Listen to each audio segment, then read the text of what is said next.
Para começar agora, Wanderson? Eu já te apresentei, não precisa mais te Ah, apresentar, né? pronto. Pensei que ia ter perguntas. As Não, porque perguntas. aí já aproveita que você está aí e quem quiser Pronto. vai perguntando no No bojo chat. aqui sem nenhum problema. No chat ou falando depois quando você abrir, sem Pronto. problema nenhum. Eu sou de casa. Opa. Gente, eu voltei, né?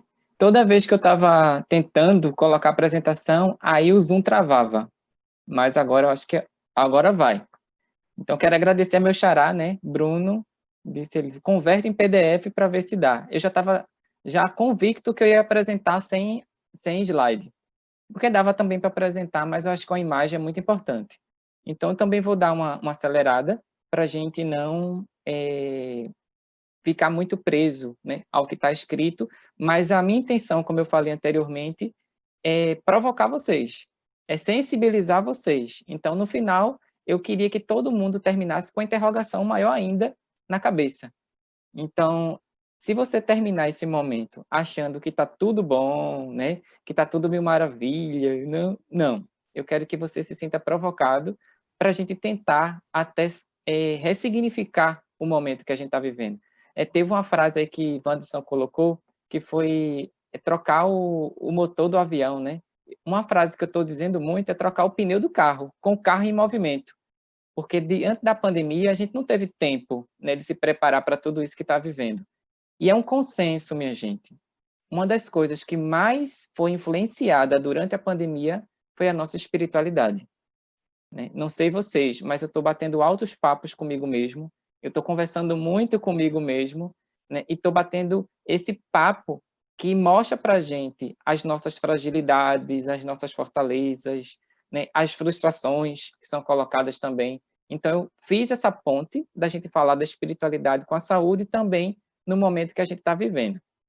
Então, dentro dessa perspectiva, não posso deixar de falar de humanização para começar a falar de espiritualidade, porque a humanização, dentro desse congresso de humanização, tem um braço muito ligado aí com a espiritualidade.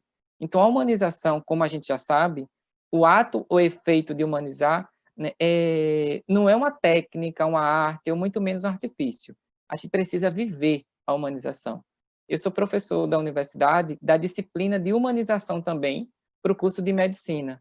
E uma coisa que a gente diz, não espere que você vai fazer uma prova teórica de humanização. A humanização a gente vive, a gente precisa vivenciar todos os dias, não só no ambiente hospitalar, numa visita ou qualquer outro lugar. Eu digo muito isso para os alunos. A gente precisa primeiro se humanizar. Se eu não estiver bem, se eu não estiver ok, eu não posso fazer nada para o outro. O cuidado, né? Essa arte do cuidado precisa muito desse autocuidado. Eu preciso cuidar primeiro de Bruno, para que Bruno possa cuidar de outras pessoas. Então, não é um artifício, né? E a humanização nesse processo vivencial está muito ligado não só ao local, né, esse processo, mas também a todas as pessoas. Quando eu falo de humanização hospitalar, eu não estou falando só do hospital. O hospital vai ficar humanizado, mas eu estou falando das pessoas. E a espiritualidade entra nisso. Ou seja, como o médico, o enfermeiro, o porteiro, o maqueiro, o pessoal do laboratório, o pessoal do administrativo, o acompanhante, a pessoa que está internada, como é que eles estão? Então, todo o contexto. Então, dentro desse processo, a gente precisa oferecer o tratamento que merece, né, como pessoa humana, dentro das circunstâncias que cada um tem no momento que está internado. E no momento que a gente está vivenciando, eu vi as apresentações anteriores, a humanização, a gente está utilizando agora recursos que anteriormente estavam separando a gente, né? Quem lembra aí que antes da pandemia a gente estava utilizando muito o celular, mas o celular a gente estava utilizando para se separar. A gente estava se separando um do outro. Quem já falou com a pessoa antes da pandemia e a pessoa ficou assim de cabeça baixa, olhando para o celular e diga, pode dizer, eu estou escutando você, mas na realidade estava dando mais atenção para o celular, né? Eu vi muitas pessoas, né, até durante um momento importante da vida, a primeira coisa que pega é gravar, né, pegar o celular para gravar e não estavam vivendo o momento. Casais, né, que vão jantar e de repente um senta do lado, outro senta do outro e cada um fica olhando para o celular. Então, esse equipamento que estava separando a gente, agora está nos unindo. E está sendo uma ferramenta, um instrumento também para a humanização. Então, humanizar é individualizar a assistência frente à necessidade de cada um. Então, o celular que separava a gente está levando humanização para os locais. Dentro dessa perspectiva, com todo o avanço da técnica, que tem uma forte repercussão na saúde, se você não utilizar como critério foco o ser humano, você apenas vai reproduzir algo de maneira muito fria, né? Sem você ter a aplicação da espiritualidade. Aí a gente entra no respeito afetivo. A humanização é um encontro. A espiritualidade também é um encontro, seja em saúde ou não. A espiritualidade, vocês vão ver que a gente vai falar aqui, com a ligação com a humanização, a gente começa a humanizar, a gente começa a aplicar a espiritualidade na minha vida. E onde eu estou vivendo? Na minha casa, na minha rua, na minha paróquia, no hospital, no trânsito, que está tão desumanizado e mais do que nunca a gente precisa aplicar nossa espiritualidade, né, em vários outros locais. Então, nesse momento, a gente precisa do respeito afetivo. E o que o outro precisa? Ele precisa ser ouvido, ser respeitado, ser amparado frente à fragilidade. Quando a gente fala da doença, né, ninguém, né, é doente, a pessoa está, naquele momento a pessoa está doente, ser cuidado, a arte do cuidar, e ser amado, né? Já dizia Santo Agostinho na Idade Média, ama e faz o que você quiser. Se você amar, você não vai fazer nada aquilo que vá contra todas aquelas boas virtudes, né, que Aristóteles, já antes de Cristo, já falava para a gente, né, que a gente tem que praticar as boas virtudes. E a espiritualidade está dentro dessa gama de conhecimento que a gente coloca. Todo mundo aqui tem espiritualidade, todo mundo. Eu até digo em outros locais que a gente liga única e exclusivamente a espiritualidade ao caráter religioso. E a espiritualidade, ela transcende o caráter religioso. Então, é nesse momento que a fé e a espiritualidade têm uma grande relevância, uma grande importância, pois sem elas, esse cuidado que a gente tanto trabalha dentro da pastoral da saúde acaba sendo o quê? Algo vazio, né? Todo esforço que você possa fazer, gerencial tecnológico, né, que está tudo, né, que você coloca para demandar uma aplicação para aquela outra pessoa, se você não aplicar a sua fé e a sua espiritualidade, que tem grande relevância, vai ser uma coisa bem vazia.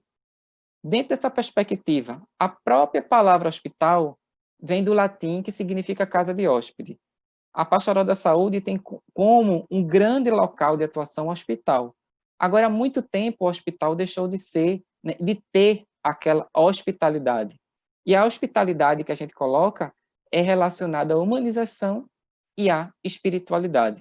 Se você não estiver bem naquele momento, como o Wanderson até falou, né, é até numa visitação, se você não souber o que falar, melhor ficar calado. E a gente precisa nesse momento, né? Eu já contei até aqui alguns casos, né? Uma pessoa que chegou no hospital e de repente viu que a outra pessoa ia fazer uma cirurgia e disse assim para outra pessoa que estava feliz da vida que ia fazer a cirurgia: "Ah, tu vai fazer essa cirurgia?" A pessoa disse: "Vou, tô feliz, consegui marcar." Sabe quem fez essa cirurgia? Minha vizinha, mas ela fez e morreu. Então, se você não sabe o que falar, é melhor ficar calado. Deus é tão sabido, que ele nos deu 2 orelhas e uma boca. Imagine se a gente tivesse 2 bocas.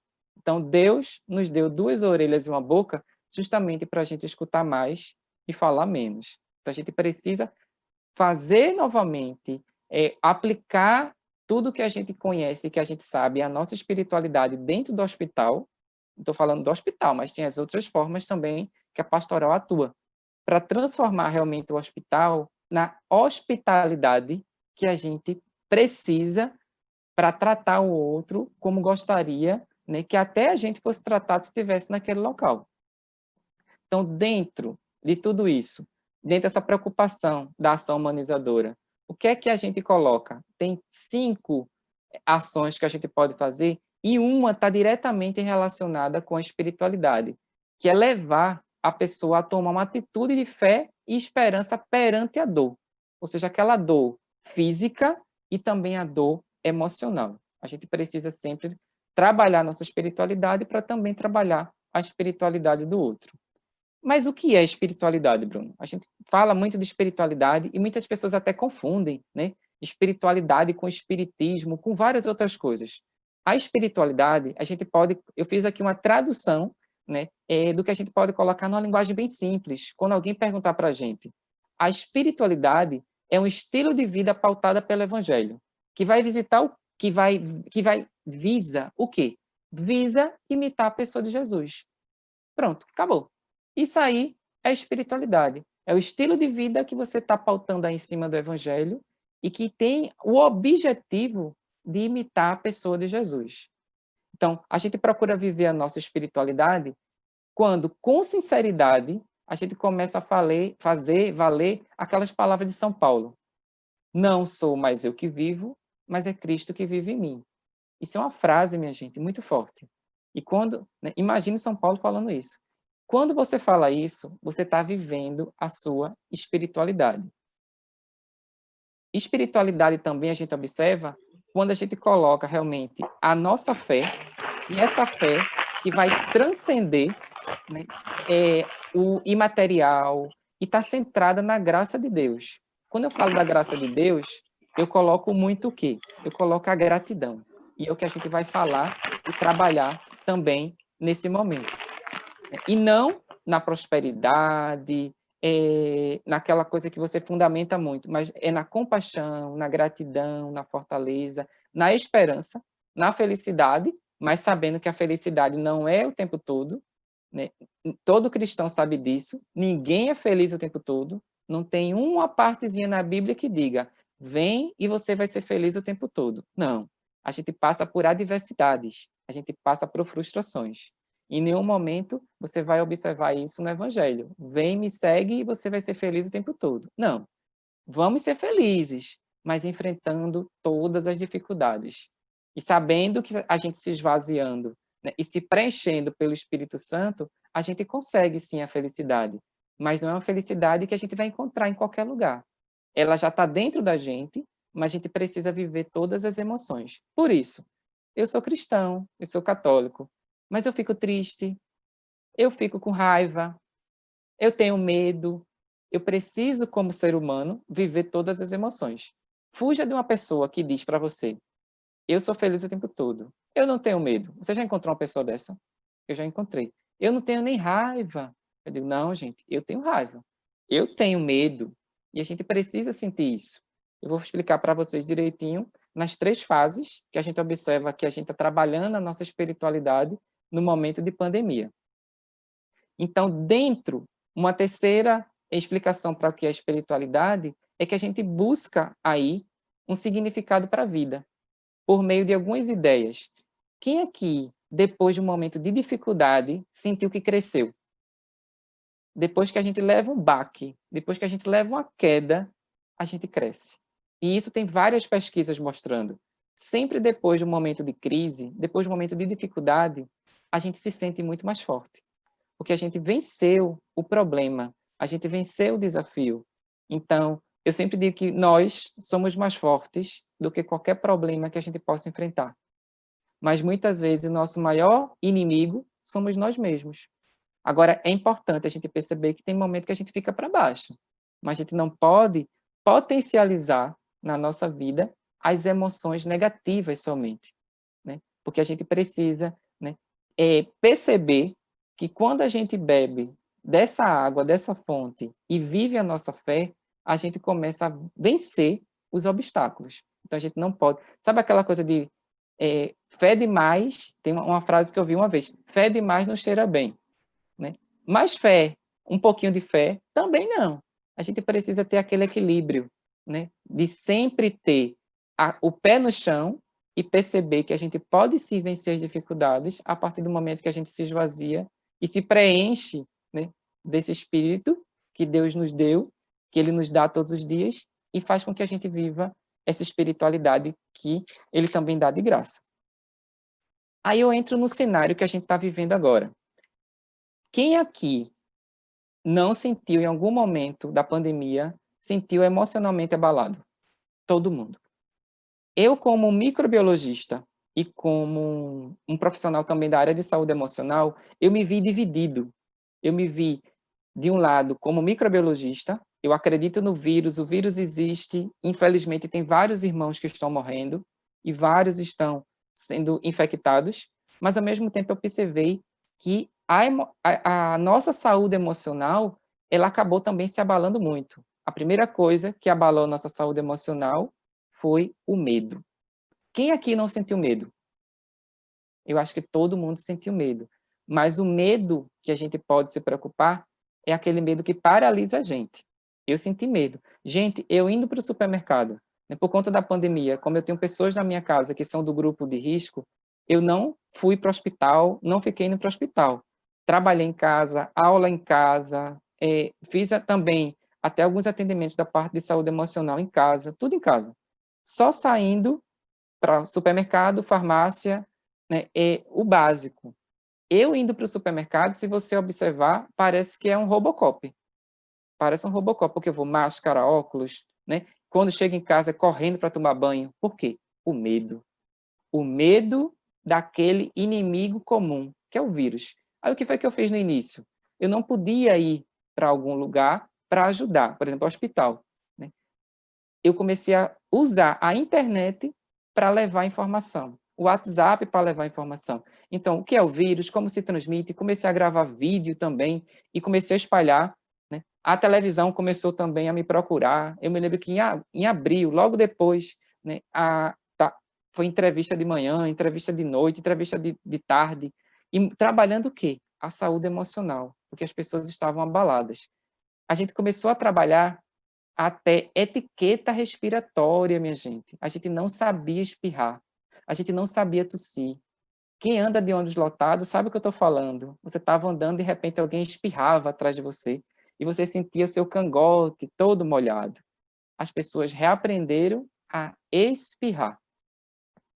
Depois dessa perspectiva, a gente começou a reaprender a lavar a mão. A gente começou. Diga aí, se você lavava a mão da mesma forma que você está lavando hoje. Não adianta mentir que Deus está vendo. Ninguém aqui lavava a mão da mesma forma. A gente começou a ressignificar a forma de lavar a mão. Ainda tem pessoas que lavam errado, né? Faz 1, 2, 3, amém, lava a ponta dos dedos e acha que lavou a mão. Por que eu coloquei essas 3 coisas aqui? Porque todas essas 3 coisas, inconscientemente, começaram a mexer com a gente e abalar a nossa saúde emocional. A quarta coisa que eu coloquei para vocês foi o isolamento social. Tem alguém aqui que está adorando ficar em casa? Está amando ficar em casa? Não. O isolamento social é necessário, mas é complicado. Tanta coisa que a gente deixou de fazer, tanta coisa que a gente deixou de vivenciar por estar em casa. A primeira coisa que eu digo para você, nós não estamos isolados socialmente. Nós não estamos. Nós estamos isolados fisicamente. O isolamento social, minha gente, vivenciou quem passou pela gripe espanhola lá em 1918. Teve a gripe espanhola.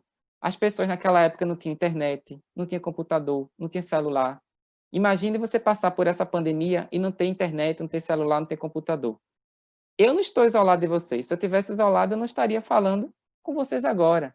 Então, nosso isolamento é físico, né? Social, a gente não está vivendo isolamento social, porque a gente se comunica com as pessoas. Aí, o que foi que eu fiz? Para tentar não ter a minha saúde emocional abalada, eu ressignifiquei o termo isolamento social e eu rebatizei o termo isolamento social. Sabe de quê? Eu rebatizei de retiro espiritual doméstico comunitário. Esse é o termo que eu dou para né, o isolamento social. Nós estamos vivendo um retiro espiritual doméstico comunitário. Bruno, que danado é isso? É um retiro. Eu não sei vocês.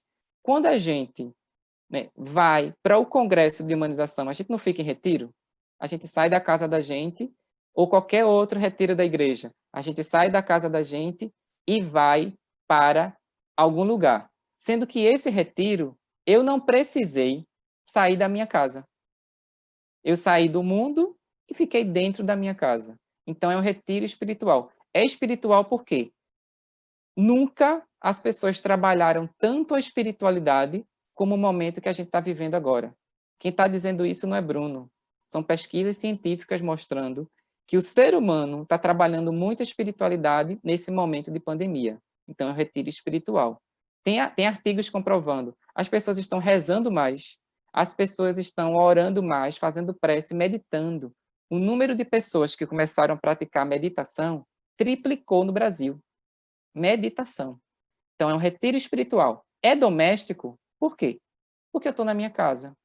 E é comunitário porque eu tenho uma percepção que está todo mundo fazendo ao mesmo tempo. Então, é um retiro espiritual, doméstico, comunitário. A gente começou a transformar acontecimentos ruins em aprendizado. A gente aprende. A gente aprende com a pandemia. Agora, claro, toda mudança causa um estresse, uma sobrecarga, um desgaste emocional, até a gente se adaptar com o que é novo. Até a gente se adaptar com o que é novo, a gente começa a tentar aprender a conviver com essa mudança. Quem lembra aí no início da pandemia, as pessoas indo para o supermercado para comprar muita comida? Tinha gente enchendo o carrinho para estocar em casa. Quem lembra aí no início da pandemia, várias pessoas indo para o supermercado para comprar papel higiênico? O que é que leva uma pessoa a ir para o supermercado para encher o carrinho de papel higiênico? A psicanálise explica isso, a psicologia explica isso. Pode faltar tudo da minha vida, mas eu não posso ficar sem limpar o meu bumbum. Então, o que é que levou as pessoas a fazer isso? O que é que levou, aqui em Recife, as pessoas correrem para a farmácia, em abril, para comprar álcool em gel, porque nesse momento estava faltando álcool em gel. Em Recife teve briga em farmácia para as pessoas comprarem álcool em gel. O que modificou o nosso pensamento? Fez a gente só pensar na gente e não esquecer, esquecer do outro. O medo. O medo fez isso com a gente.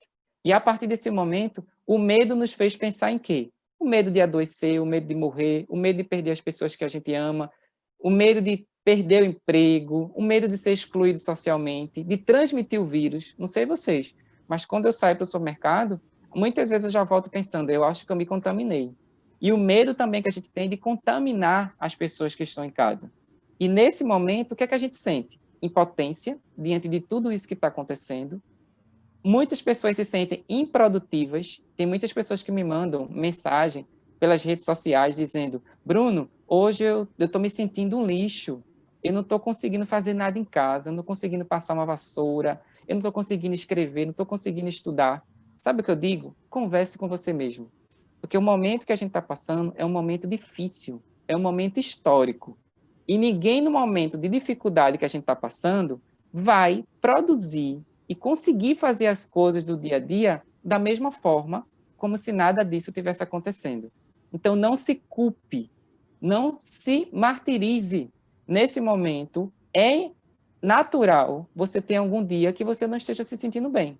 Então, a gente precisa o quê? Para um pouquinho, conversa com você mesmo, veja o que é que você pode fazer para tentar modificar esse momento.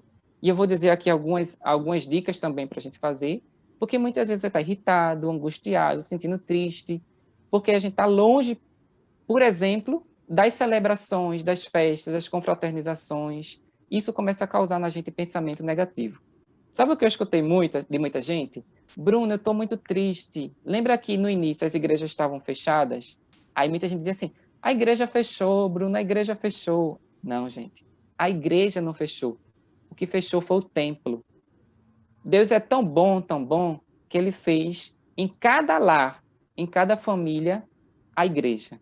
Aquela igreja doméstica que muito tempo estava até adormecida, agora a gente está observando que por conta da pandemia a gente reacendeu a nossa igreja doméstica.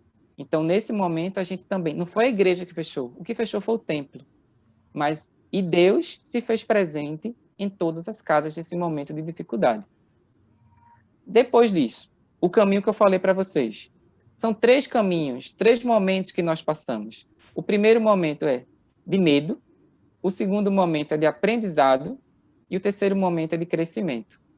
Nesse primeiro momento de medo, a gente compra em excesso, a gente fica com medo de pegar a doença, de levar a doença para o outro. No segundo momento de aprendizagem, a gente começa a ser menos controlador, a gente vive um dia de cada vez, não fica cultivando ansiedade. Sabe uma coisa que estão me perguntando muito? O pessoal mandava mensagem para mim, dizia assim, Bruno, eu só vou ser feliz quando a pandemia acabar.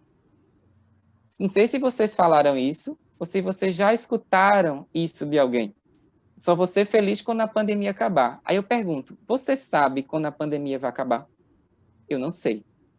A pessoa também não sabe. Aí eu pergunto, como é que você vai deixar para ser feliz só quando algo que você não sabe quando vai acabar, terminar? Felicidade não é o ponto final. Felicidade é o caminho que eu faço até chegar no ponto final. Eu não vou ser feliz só quando algo que eu tenho como propósito acontecer. Então, a gente pode sim ser feliz no momento atual.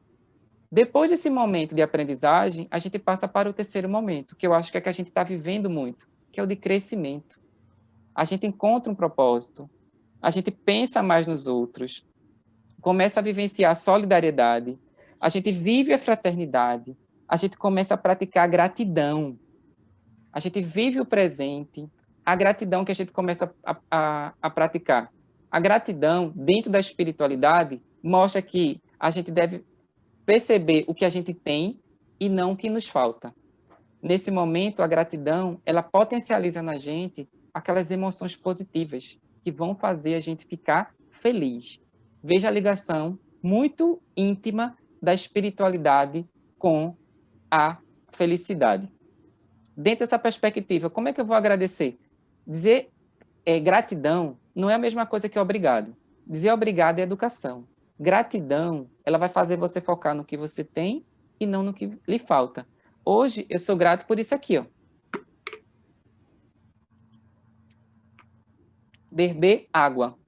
Eu agradeço por beber água, enquanto tantas pessoas na nossa região não têm água para beber. Durante a pandemia, eu fiz uma ação numa comunidade, chamada aqui em Recife, Comunidade das Palafitas. Não sei se vocês conhecem. Na Comunidade das Palafitas, a gente foi fazer algumas ações e uma senhora chegou para mim e disse que o motivo de felicidade para ela era ela ter água e sabão em casa para lavar a mão. Como é que você volta para sua casa depois de você escutar isso? Ou seja, felicidade para essa senhora é ter água e sabão em casa. A gente tem água e sabão em casa para lavar a mão e muitas vezes não agradece por isso. No Hospital das Clínicas, várias vezes, vários pacientes, depois de uma cirurgia, eles não podem beber água. E eles ficavam felizes só pelo fato de eu pegar um pedacinho de algodão molhado e passar na boca deles. Eles choravam de alegria. Felicidade é isso. A espiritualidade nesse momento que você potencializa é isso. No Hospital das Clínicas também, aqui em Recife, uma vez um senhor chegou para mim e disse que o motivo de felicidade para ele era ele tomar banho sozinho, porque a doença dele impedia ele de tomar banho sozinho. Uma enfermeira vinha e ia dar banho nele. Imagine se a gente terminasse aqui essa noite e você fosse para o seu banheiro tomar banho e você percebesse que você não tem autonomia para tomar banho. A gente toma banho de forma tão automática.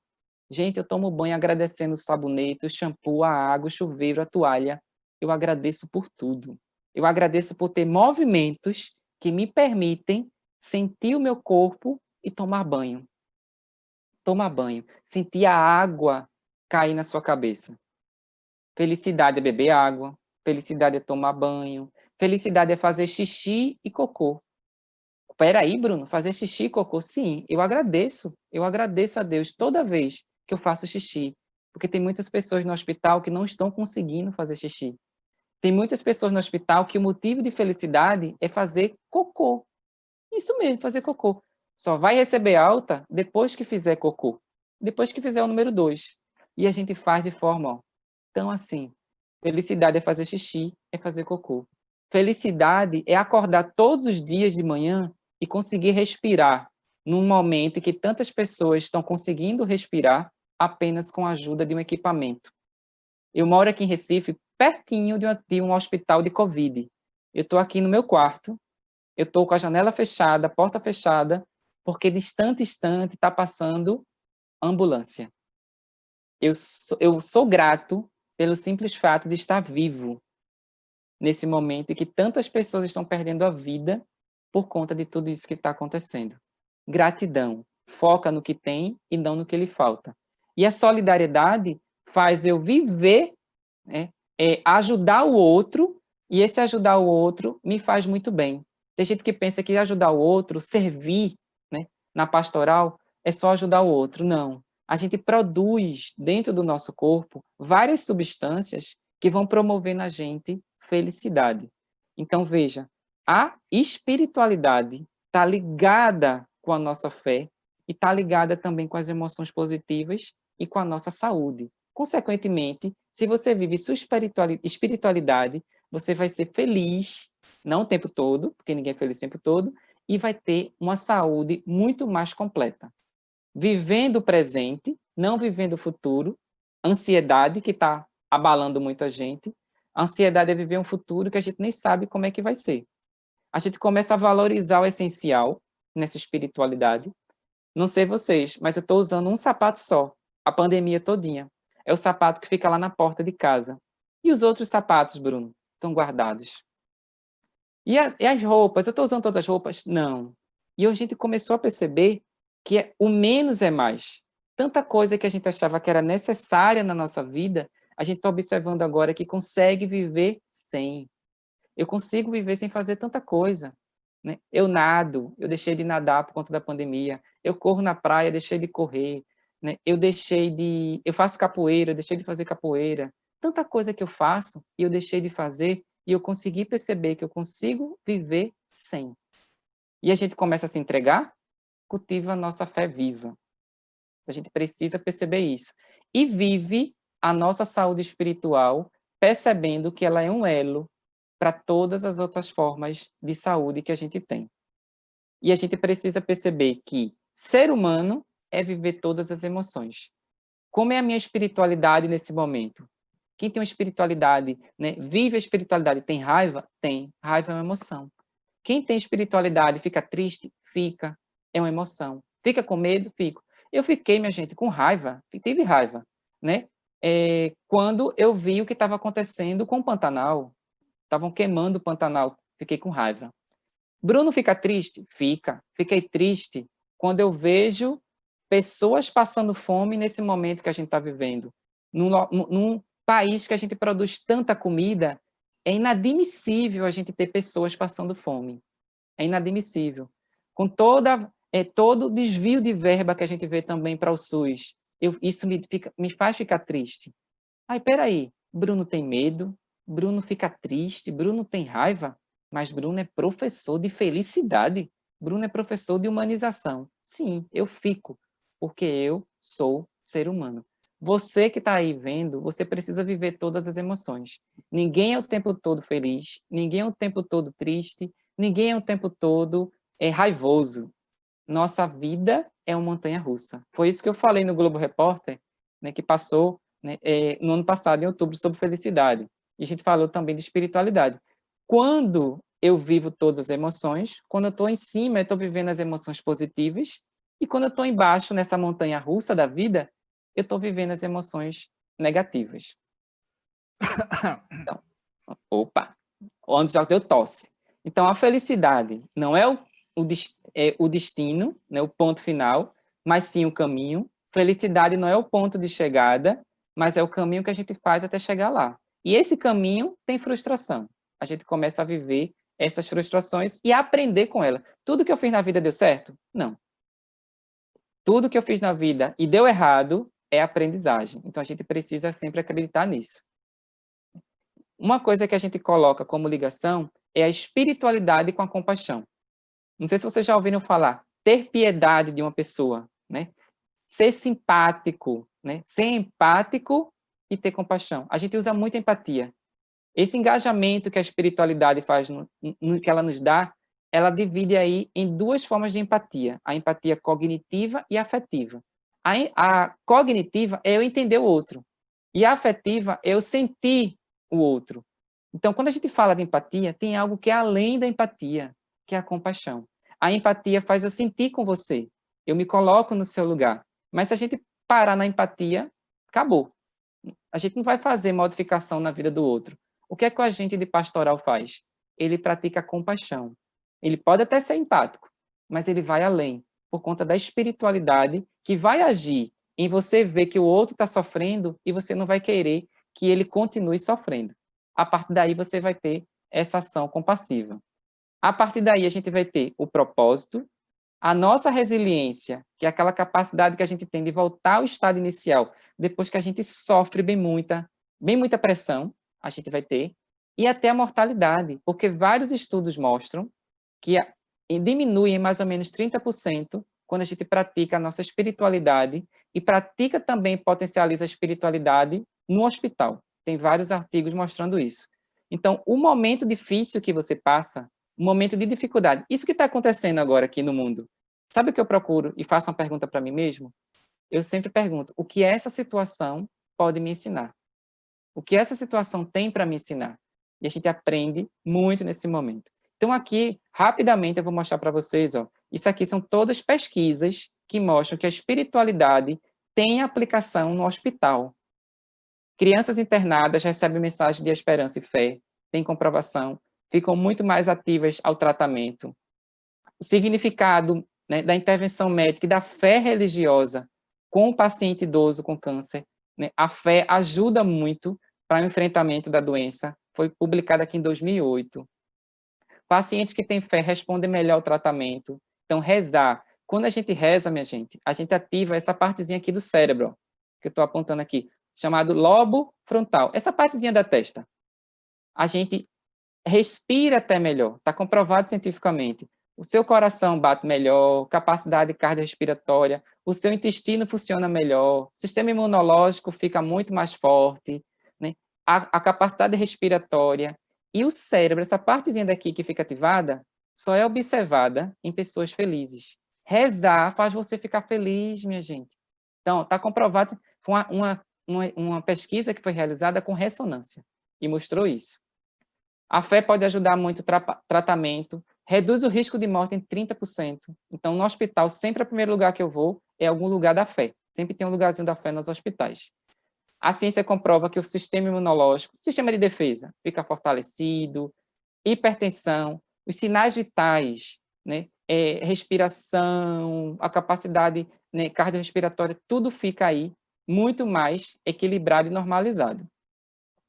O processo de fé e de cura está tudo comprovado. E falar de Deus no hospital é possível. E o papel da fé, ligado aí na promoção da saúde, até com pacientes de esclerose múltipla. Você observa, tem essa pesquisa também que foi feita. Então, oração em prece. Tem resultado cientificamente comprovada. Celebração. Essa aqui foi uma celebração, minha gente, que foi feita, se eu não me engano, foi em Natal, viu? Em Natal, né? Foi lá no Rio Grande do Norte. Celebração no hospital. Visitas também, né, de presença de religioso, as pessoas ficam confortadas em receber, né? Eita, chegou o padre. Vocês não sabem a felicidade, né, que isso provoca nas pessoas. E aqui são alguns lugares que eu visitei nos hospitais. Aqui foi no hospital aqui em Recife, Barão de Lucena. Eu sempre observo, isso aqui é espiritualidade. Então, veja, cada tecinho que está pendurado aqui nessa Nossa Senhora das Graças tem uma explicação. Cada fita tem uma explicação. Aqui é uma capelinha que fica no Hospital das Clínicas, que várias vezes eu vou lá. Cada coisinha dessa, cada lembrancinha, cada mensagem, cada foto tem uma parcela da espiritualidade de alguém, uma graça alcançada, um momento que foi alcançado.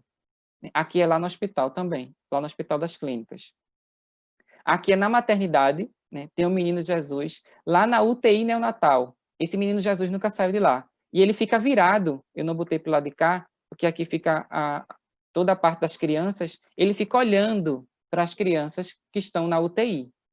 Aqui no Hospital da Restauração, a restauração foi tão organizada que botou a Nossa Senhora, ela ficou cheia de terço. Aí botaram um porta-terço do lado. Então não deixou, Nossa Senhora está vendo. Isso é espiritualidade. Aqui no Hospital da Mulher, tem o São Francisco. E aqui as várias formas de a gente, como pastoral, mostrar a espiritualidade. Aqui foi no EMOP, no Hospital do EMOP. Aqui foi no Hospital das Clínicas. Eu tinha feito uma intervenção de palhaço, e fui tirar foto depois com essas duas figuras, e esse daqui virou para esse e disse: eu quero tirar uma foto com você agora que você está de cara limpa. Eu tinha feito a intervenção como palhaço. Aí esse daqui virou para esse e disse: a gente tem que rir na foto, rir também. Sendo que o de azul não estava rindo. Aí eu perguntei: por que tem que rir na foto? Aí esse de vermelho disse: porque quando a gente ri, a gente mostra com o dente o que está sentindo. Minha gente, quase que eu caio para trás. Essa minha cara aqui é para eu não chorar de emoção. Mas Deus fala também através do momento que você acha que está dando alguma coisa e você recebe muito mais. Aqui eu postei na rede social, né? Ontem eu fui de Homem de Ferro, né, visitar, então foi bem emocionante também. Aqui foi no Hospital do Câncer. Eu cheguei lá no Hospital do Câncer. Essa menina daqui me ensinou muito. Ela tinha todos os motivos para ser a pessoa mais infeliz do mundo, mas ela me ensinou muito na diversidade dela que a nossa vida é muito boa. Aqui foi no hospital também, eu fui de Pequeno Príncipe. Então, tem várias formas. Isso aqui foi na enchente de 2016. Em várias casas, quando eu fui nessa cidade, aqui na Mata Sul de Pernambuco, na frente das casas, as pessoas espalharam as Bíblias, que tinham sido todas molhadas por conta da enchente. E foi uma cena que me impressionou muito, porque em todas as casas, a primeira coisa que tinha na frente das casas, que tinham sido todas, né, alagadas por conta da chuva, era a Bíblia que estava sendo, né, enxuta aí com o sol. Então, a gente pode. Nós temos uma biofarmácia interior, sendo que não dá para a gente ver por conta do tempo, mas comemore, pratique a gratidão, faça atividade física. Quando você faz isso, você libera dopamina, reduz a ansiedade, melhora o ânimo e você fica muito mais motivado. Você libera serotonina, que é outra substância no nosso corpo, quando você é otimista. Você vê o lado bom das coisas. Você libera ocitocina com afeto. Eu tenho certeza que eu estou liberando ocitocina quando eu estou aqui falando para vocês. A gente libera endorfina, que é uma substância, que é um analgésico natural que a gente tem, quando você ri, quando você tem contato com a natureza. O que é que a endorfina faz? Como analgésico, ela reduz a dor, diminui a depressão e aumenta a nossa sensação de felicidade. Veja o que você tem dentro de você e que você pode utilizar. Como dica para a gente encerrar e trabalhar a espiritualidade nesse momento de pandemia, nesse primeiro, como dica, não se isole, tire um momento para conversar com as outras pessoas, seja pelo celular, rede social, evite ler notícias ruins, tente agradecer pelo menos 3 coisas por dia. Isso não é difícil, não. Eu falei aqui algumas coisas que a gente pode agradecer, né? Registre alguma experiência positiva que acontece ou que aconteceu. Tem gente que fica lembrando o dia que bateu com o carro. Tanta coisa boa para a gente lembrar. Aí bater com o carro 3 anos atrás. Não, lembre de coisa boa. Ter o autocuidado. Tem gente que não está... O sono, a higiene, deixando os exames de lado, não está tomando remédio. Autocuidado. Se você é templo do Espírito Santo, a gente precisa também cuidar desse templo. Então, tomar banho, se arrumar. Ó, tomei banho, botei até gel no cabelo, amarrei aqui, ó. Botei até perfume para falar com vocês. Pena que a tecnologia não dá para sentir o cheiro. A gente precisa desse autocuidado. A gente precisa cuidar dessa casa que Deus nos deu, né? Fazer atividade física é importante. Até a capacidade cognitiva da gente melhora. Tem gente que está trocando o dia pela noite. Não esquecer da espiritualidade. Medite, ore, reze, ressignifique o momento, né? Tem uma pesquisa que mostra até rezar o terço está fazendo as pessoas diminuírem a ansiedade. Cada repetição trabalha muito no cérebro da gente. Cuidar de planta, cuidar de gato, cachorro, rir, brincar, cantar, desenhar, pintar, ler, ver filmes, criar um planejamento em casa, atos de bondade, ajude o outro, atos de solidariedade, perdão, perdoe o outro, né? Perdoar o outro, perdoar a si mesmo, tire sentimento de vingança. Quando você tem esse sentimento de vingança é você beber veneno todo dia querendo que o outro morra. Então, perdoa, né? Nunca devolva o mal com o mal. Quando eu pego lama para jogar em alguém, a primeira pessoa que se mela de lama sou eu. Quando eu pego uma brasa quente para jogar em alguém, a primeira pessoa que se queima sou eu. Na espiritualidade, a gente precisa muito perceber que o mal que eu faço com o outro, o maior prejudicado é você e eu. E se você estiver se sentindo ansioso, depressivo, estressado ou com pensamentos negativos, você comece o quê? A pedir ajuda. Chega junto de um amigo da igreja, chega junto de uma pessoa que você conhece, família, você não está só. É normal, nesse momento, você se sentir mal. E se você for procurado por algum irmão, por alguma irmã, pedindo ajuda, não julga, acolhe. A gente precisa de mais acolhedores e menos julgadores. Nesse momento, é isso que a gente precisa. Era isso que eu tinha para falar para vocês. Percebam que, nesse momento, nós entramos uma pessoa na pandemia e vamos sair outra. Por isso que eu acredito que a nossa espiritualidade está diferente nesse momento de pandemia e que a gente potencializou, porque eu não acredito no novo normal, eu acredito numa nova realidade. Né? Até que o normal estava ruim, né, minha gente? Convenhamos que o normal estava ruim. Então, é uma nova realidade. Nós entramos uma pessoa e vamos sair outra. Vamos sair pessoas mais gratas, mais humanas, mais solidárias e valorizando muito mais a espiritualidade. Pratiquem o isolamento físico. Se for sair de casa, pelo amor de Deus, usem máscara. Usar máscara é um critério de empatia e compaixão. Eu cuido de você, você cuida de mim. E assim a gente vai voltar à nova realidade e vai descontar todos os abraços que a gente deixou de dar nesse congresso. Porque o congresso para a gente se abraçar é esse. E a gente vai voltar a se abraçar. Fiquem com Deus. Que Nossa Senhora proteja todas as famílias. E gratidão, Wanderson. Gratidão a todo mundo da Pastoral por esse momento aqui que a gente está ressignificando tanta coisa. Obrigado, Bruno. Vamos aplaudir aí. Quando tu cancela a apresentação, que parece todo mundo aplaudindo você aí. Tem só alguns comentários aqui antes de fazer a oração final, que está o horário já estendido aqui, né? Xavier deve estar aí já pronto. Xavier, Padre Gilberto Luna, tá? Da Diocese de Palmares, ele colocou aqui o que dizer daquelas pessoas que proíbem outras expressar suas emoções. A mãe diz aos filhos, vai e engole o choro. O resultado disso na vida chegam aos sofrimentos e a pessoa... Desculpa, e a pessoa não sabe o que fazer na vida, né? Como ser positivo numa sociedade que só vive do negativo, né? Aí depois tem Vanusa aqui, que é de Afogada em Gazeira, né, Vanusa? De Triunfo lá. Eu acho que realmente só podemos ajudar estando bem. E, bom, obrigado, Bruno. Assim, infelizmente o horário, como eu falei, o congresso acaba tendo que ser, por ser virtual, tem que ser palestras mais curtas até, né? Tem como tu cancelar, Bruno, a apresentação aí? Cancelou, não? Obrigado, Bruno. Gratidão. Grande abraço. Para poder aparecer todo mundo na tela? Não cancelou, não. Não, cancelou ainda não. Tenta cancelar aí, porque aí se você cancelar, todo mundo aparece na tela aqui, para a gente fazer uma foto com você, né? Agradecendo aí que o material que você tem, obviamente, seria para um curso, não para uma palestra de 45 minutos. Mas a gente agradece a sua disponibilidade aqui. Tá aparecendo agora o teu computador. Cancelou? Não.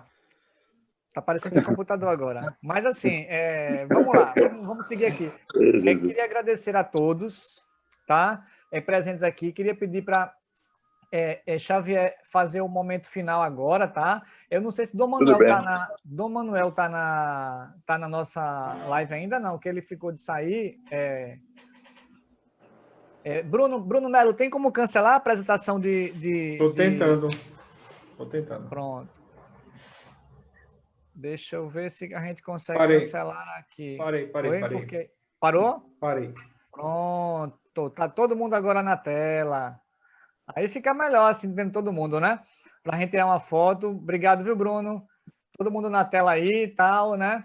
Dom Manuel tá ainda na nossa live? Não, que ele ficou de sair, só para não dizer que ontem a gente fez a oração final. Eu acho que ele estava aí ainda, né? A gente tem vários sacerdotes, mas assim, eu queria pedir para Xavier fazer um momento, antes de chamar todos os sacerdotes, fazer a bênção, uma coletiva aqui, né? Fazer uma oração, Xavier. Tá aí, Xavier? Eu não estou vendo Xavier. Xavier, obrigado. Agora. Amanhã, lembrando, às 7 horas da noite, a gente tem a experiência pastoral da Arquidiocese de João Pessoa, tá? Padre Francisco Leônidas e a equipe dele que está aqui, inclusive presente. Depois a gente vai ter saúde intestinal e saúde mental em tempos de pandemia com uma professora da universidade também, tá? Que vai trazer isso para a gente, que amanhã vai trabalhar essa dimensão mais comunitária, né? E a dimensão política institucional. E finalizando, do Rio de Janeiro, da Arquidiocese do Rio de Janeiro, Guilherme vai falar sobre a dimensão comunitária e política institucional em tempos de pandemia. Com a oração final, Diocese de Palmares, o padre Gilberto, que vai fazer a nossa oração final amanhã, a reflexão final. Aí eu ia pedir para Xavier fazer essa reflexão final e depois chamar os padres aí, Xavier, para poder fazer uma oração, uma bênção final com todo mundo e agradecer a presença de todos nessa noite aqui. E tirando foto, né, da tela. Com certeza, Bruno. Bom, Bruno, você me ajudou muito no meu retiro espiritual hoje. Foi muito bom. A endorfina foi lá em cima. Bom, a gente sabe que quando entra nesse campo de Deus, as coisas mudam de figura, né? As coisas são diferentes. Porque a gente entra e começa a trabalhar como entregue nas mãos do Pai. Aí a gente sabe que a graça de Deus muda da vida da gente. Deus aceita e nos aceita como somos, mas nunca nos deixa como somos. Deus nos transforma a cada dia. E gostei demais hoje dos testemunhos que ouvimos e vimos hoje, né? A Zenir, a Padre Helenir, o Padre Renato, o próprio Bruno, etc., que realmente mostram cada um com a sua sensibilidade, a compaixão, a preocupação com o outro, como importante pessoas que compreendem, amem e escutem. Isso faz a gente crescer na fé. Eu diria como o cardeal, deve ter ouvido falar desse famoso cardeal muito falado agora, o cardeal poeta Tolentino, diz assim: podemos nos tornar, todos nós, uma autêntica autobiografia de Deus. Já pensou um negócio desse? Nossa autobiografia de Deus, é que Deus se narra, se conta na nossa vida, se nós quisermos. Se quisermos ser realmente, fazer da nossa vida a continuidade da vida sagrada de Jesus no século XX, no século XXI. Então, eu queria dizer isso a vocês, assim, como que a gente reaprende na oração e no contato com os outros, particularmente, a gente escutou a Zenira, acho que tem muita coisa para nos ensinar, e Padre Helenildo, é de fazer que a gente possa realmente reaprender a ser sensível com o outro, próximo do outro. Amar e amado. E aí eu queria lembrar essa oração, que talvez podia nos ajudar um pouco, né? Senhor, nesse momento conturbado, onde as pessoas se olham, mas não se percebem, se falam, mas não se entendem, convivem, mas não vivem, se aproximam, mas não se envolvem, onde os direitos não são respeitados e os deveres são esquecidos. Viemos humildemente lhe pedir, Senhor, que abençoe essa nossa jornada com seu amor incondicional, que nós e todos os que respiram possamos receber esse amor em forma de perdão, e que esse perdão possa levar onde a luz ainda não chegou. Amém. Pediria aos padres que estão aqui presentes, Padre Gilberto e os outros que estão vendo aqui, possam dar a bênção final, por favor.